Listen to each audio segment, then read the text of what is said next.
Құрметті аналар, әжелер, кішкентай ханшайымдар, бүгін ұлттық тағам кішкентай аспаз байқауына қош келдіңіздер. Тобымыздан әжеміз, анамыз және 3 ханшайымыз қатысқалы отыр. Кәдеке қыздар, өздеріңізді таныстырып кетсеңіздер. Менің атым Айдар. Менің атым Айса. Менің атым Атия. Байқау 3 кезеңнен тұрады. Бірінші кезең кішкентай аспаз шебер қолдар. Айшаның анасы, сіз бірінші кезеңде таныстырып өтсеңіз. Қыздар, біздер бүгін қазақ халқының ең танымал ұлттық тағамдарының бірі бауырсақты жасайтын боламыз. Сіздер бауырсақты білесіздер ме? Иә, әрине, бауырсақты күнделікті дастарханға да, той, мереке, қонақ келгенде міндетті түрде ұсынылған. Қонақ келгенде дастарханды беру бұл қонақ жайлылықтың белгісі болып табылады. Сондықтан біздің дастархан мәдениетінде бауырсақ ерекше орын алады. Ендеше қазір біздер бауырсақты қалай жасайтынын мен сіздерге түсіндіріп беретін боламын. Енді бізге бауырсақты дайындау үшін ең алдымен бізге ұн керек болады, ашытқы, тұз, сүт немесе су және қалауымша қант салуға болады.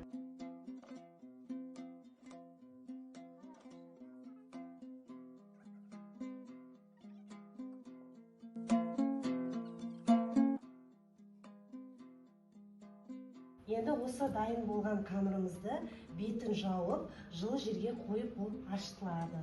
Біздің қамырымыз дайын болды. Енді осы қамырды алып, бірнеше бөліктерге бөліп, дөңгелек немесе төртбұрышты пішінге келтіріп, қызып тұрған майға қуырамыз.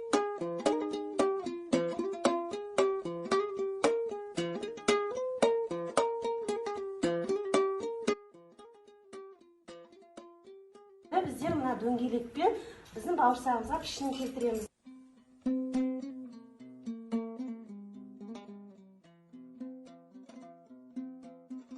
Ал енді қыздарымның бауырсағын пісіру үшін майымды қойып қыздыра берейін. Бере беріңдер. Қандай үлпілдек бауырсақ шығайын деп тұр. Пішіні қандай дөп дөңгелек. Қыздарымыз қандай әдемі бауырсақ жасаған екен.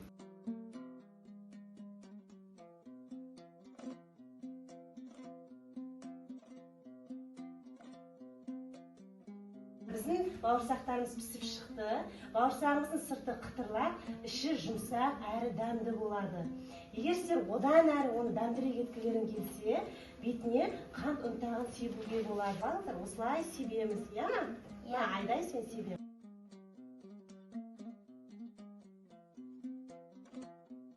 Енді бауырсақтың дәмін көргілерің келе ме? Ал жеп қараңыздар, біздің әжеміз қандай керемет етіп алтын түске бояп сіздерге бауырсақтарын дайындап берді. Мен бауырсақ туралы таппақ білемін. Айтпеші. Бауырсақтың дастарханда несі қандай тамаша. Апам бізге ұсынғанда қуанамыз баласы. Ал енді қыздар, біздер бауырсақтан кейін күнделікті үйде жеп жүрген печеньені пісіреміз бе?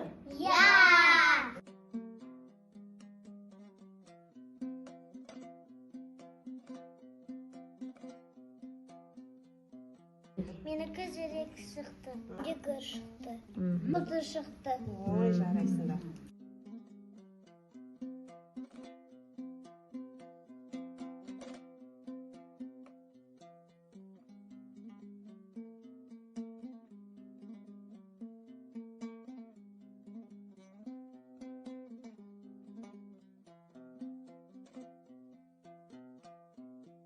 Енді қыздар, бетіне әдемі болу үшін күнжікті себеміз.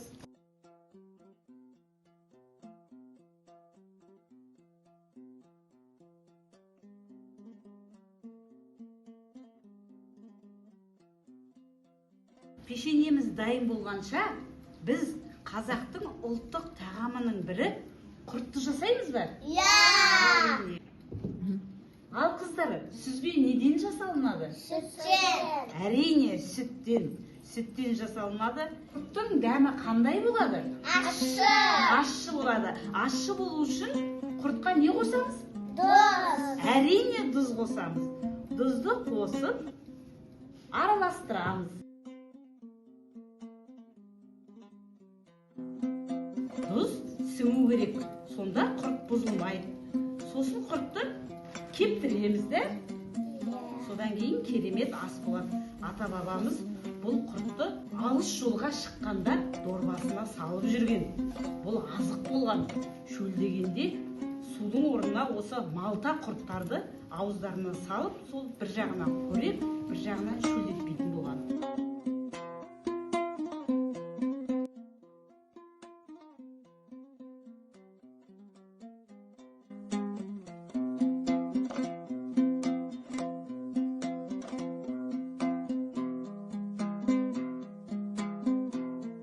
Ал құрттың дәмін көреміз бе? Ал көрейік, қандай екен? Ащы ма? Ащы мен де тапақ білемін. Айтпайсың. Құрт табақ қандай тамаша. Апам берді бізге, жейміз барымыз бірге. Ал енді қыздарым, жаңағы сүзбенің жартысынан біз тәтті тағам жасауға болады. Ол ірімшік деп аталады. Жасаймыз ба? Әрине. Онда бұған қантты қосамыз, жақсы етіп. Қантты қосып, араластырып, жақсы ірімшік жасаймыз. Ал осы ірімшіктен дәм татқыларың келе ме?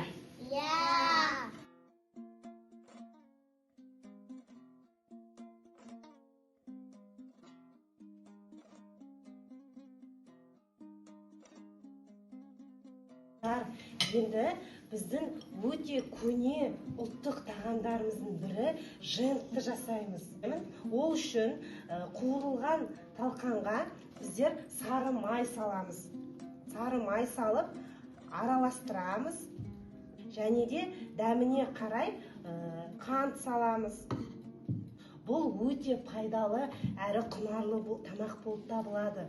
Бұның құрамында В витамині бар, жүйке жүйесін жақсартады. Қалауынша мейіз қосуға болады. Мен істеп көрейінші? Әрине болатына. Жақсылап араластыра ғой.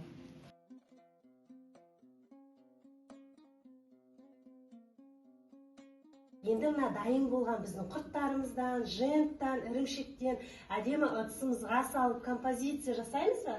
Ал ендеше күшті етіп әдемілеп сала қойыңыздаршы, қарайық біздер қалай салады екенсіз.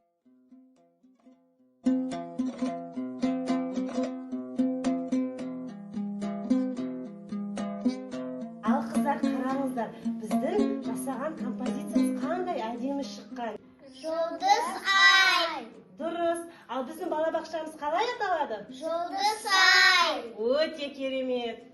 Ал енді қыздарым, біздің осы жерде печеньемізде дайын болған сияқты қарап жіберейікші, дайын бе екен? Қандай керемет, түсі қанық печенье шыққан екен. Қазір біздер дәруменге бай, пайдалы жеміс жидектерден салат жасайтын боламыз. Адиля, сен бананды аша ғой. Айша, сен сол бананды маған бөліктерге бөліп турап бер, жарай ма? Ал Айдай, сен мына йогуртты ашып, ыдысымызға сала бер, жарай ма?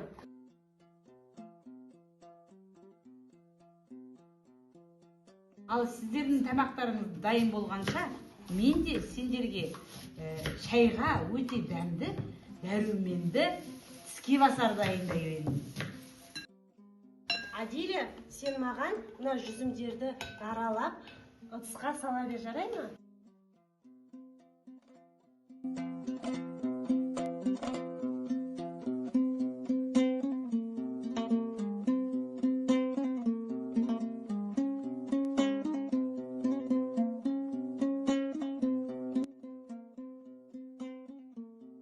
Екінші кезең аспаздар сайысы. Бұнда қызықты тапсырмалар орындайтын боламыз. Қыздар, қазір мен сіздерге мына жерде тұрған тағамның түрін ұсынамын. Сіздер көздеріңізді жұмып, иіскеп, немесе дәмін татып, тағамның түрін ажырататын боласыздар. Ал Адиля, көзіңді жұма қой. Мына жерден бір тағамды ала қой. Иіскеп, дәмін ажырата қой. Қандай тағам екен? Бұл не? Жүзім, дұрыс. Кәнекей, бір тағамды ала ғой. Иіскеп, қандай тағам екенін ажырата ғой, немесе дамытар. Бұл қандай тағам? Бұл не екен? Бауырсақ. Дұрыс. Қайсыңдар қыздарым, сіздер дәмін татып, түрін ажыраттыңдар. Тағамды ажырат, ойын ойнайықшы. Мына жерде ұлттық тағамдарға нелер жатады? Бауырсақ. Құрт. Және ірімшік. Жарайсыңдар. Мына жерде қандай жеміс жидек көріп тұрсыңдар? Алма, банан, киви, апельсин. Дұрыс, жарайсыңдар. Мына жерде тіске басар бар ма? Ал бұны біздер қандай жеміс жидектерден жасадық? Банан, жүзім, Жүзім қостық. алма, Алма қостық. Немен араластырдық? Ішіне не қойдық біздер? йогурт, Йогурт қойдық. Жарайсыңдар. Мына жерде әжеміз дәмді тіске басар жасады, иә? Бұның құрамына біздер не қостық? тары, қаймақ, ірімшік. Дұрыс айтасыңдар. Тары, қаймақ, ірімшік қосып араластырдық. Қай тағам пайдалы?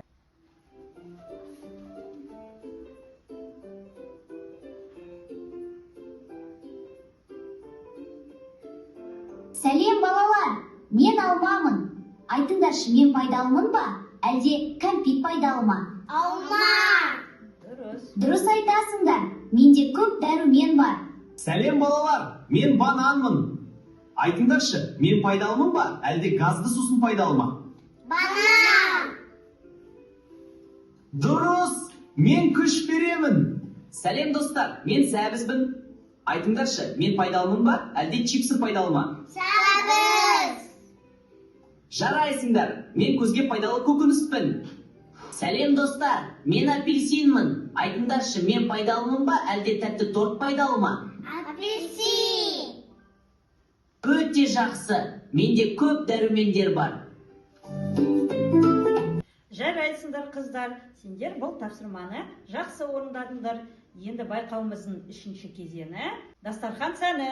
Қазір біздер өзіміз жасаған тағамнан дастарханымызды дайындайық. Оған дейін анамыз бен әжеміз демала тұрсын. Әжеміз бен анамыз көптеген дәмді тамақтар дайындады. Ол кісілерге көп рахмет. Қарап отырмай ән айты. Қарағыздың тауы жаншын, қолыма қызыл гүл алсам, қолыма қызыл гүл алсам, сағынған досты еске алсам.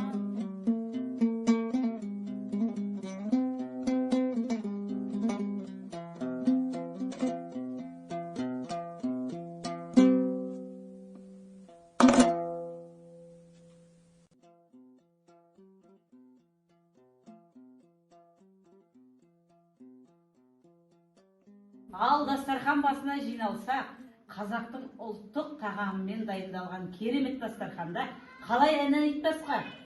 Айт дегенде өлеңді, аңғармаймын еркем-ай, көлден ұшқан аққудай, мамырлаймын еркем-ай.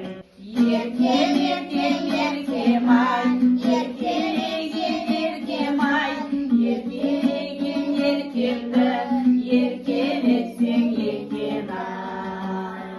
Бүгінгі байқауымызға қатысқан әжеміз бен анамызға рахмет айта отырып, 3 ханшайымды марапаттағым келіп тұр. Қыздар, сендер белсенді қатыстыңдар. Айшені белсенді аспаз ретінде марапаттағым келеді.